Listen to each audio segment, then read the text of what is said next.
Hello everyone. तो आज मैं आपको बताऊंगा सिलेंडर का total surface area, curve surface area और इसका वॉल्यूम बिना किसी फॉर्मूले के। मैं इसमें कोई फॉर्मूला नहीं लगाऊंगा, मैं इसमें लगाऊंगा कंसेप्ट। और मेरे पास सिर्फ दो कंसेप्ट है एरिया और वॉल्यूम के लिए।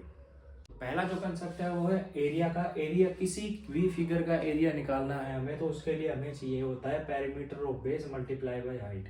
अगर किसी भी सॉलिड फिगर की हम मल्टीप्लाई करते हैं पेरीमीटर की, उसके पेरीमीटर ऑफ बेस की उसकी हाइट से मल्टीप्लाई कर देंगे तो उसका एरिया आ जाएगा, कट सरफेस एरिया। उसका चारों तरफ का एरिया हम ऐसे निकाल सकते हैं। तो अगर सिलेंडर में बात करें तो नीचे आपको ये दिखेगा सर्कल।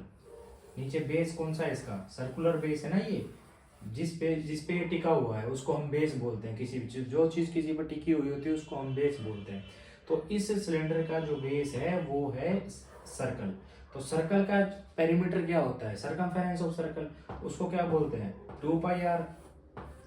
2 पाई आर और मल्टीप्लाई कर देंगे हम इसकी हाइट से। हाइट क्या है इसकी? h। देखो ये फॉर्मूला बन गया 2 पाई आर h।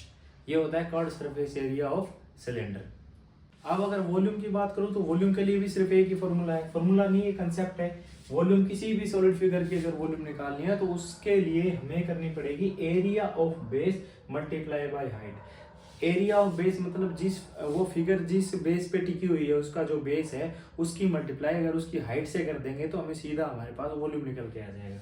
जैसे इस सिलेंडर में ही बात करें तो सिलेंडर में एरिया ऑफ बेस, एरिया मतलब ये बेस है, सर्कल है। सर्कल का एरिया क्या होता है? पाई आर स्क्वायर। क्या होता है सर्कल का एरिया? Pi are square. और इसकी मल्टीप्लाई अगर हाइट से कर दे एच से तो क्या हो जाएगा? पाई आर स्क्वायर एच। ये इसका वॉल्यूम हो गया। बताओ कैसा लगा? फॉर्मूला है कोई? नहीं, हमने खुद से बनाया है फॉर्मूला। कोई याद थोड़ी ना किया है, हमने खुद से फॉर्मूला बनाया है। अब कर्व सरफेस एरिया तो आ गया 2 पाई आर एच। बोलेंगे सर टोटल सरफेस एरिया नहीं बताया। अरे टोटल सरफेस एरिया में क्या है? Curve surface area. सबसे पहले तो ये समझो कि कर्व सरफेस एरिया होता क्या है। जैसे ये चौक है तो ये भी सिलेंड्रिकल है ना। इस चौक का जो घुमा हुआ एरिया है ये ऐसे कर्व हो रहा है, कर्व बन रहा है इसमें। ये वाला जो कर्व बन रहा है इसको बोलते हैं कर्व सरफेस एरिया। और टोटल सरफेस एरिया ये तो एरिया है ही कर्व वाला। इसके साथ में जो टॉप में जो सर्कल दिखाई देगा वो ये वाला एरिया, और बॉटम में एक और सर्कल दिखाई देगा ऐसे ये वाला एरिया। तो 3 एरिया हो गए इसमें, एक टॉप का, एक बॉटम का, एक ही कर्व सरफेस एरिया, ये वाला एरिया। तो इसको कैसे निकालेंगे? देखो ये वाला कर्व ये तो आ गया सी एस से, तो हमारे पास कर्व सरफेस एरिया तो आ गया। अब टोटल सरफेस एरिया चाहिए तो टोटल के लिए क्या करेंगे? इसको, इस वाले एरिया को और प्लस में इस वाले एरिया को, दोनों एरिया ऐड कर देंगे। ये क्या है जी? ये सर्कल है जी, इसका एरिया क्या आएगा? पाई आर स्क्वायर।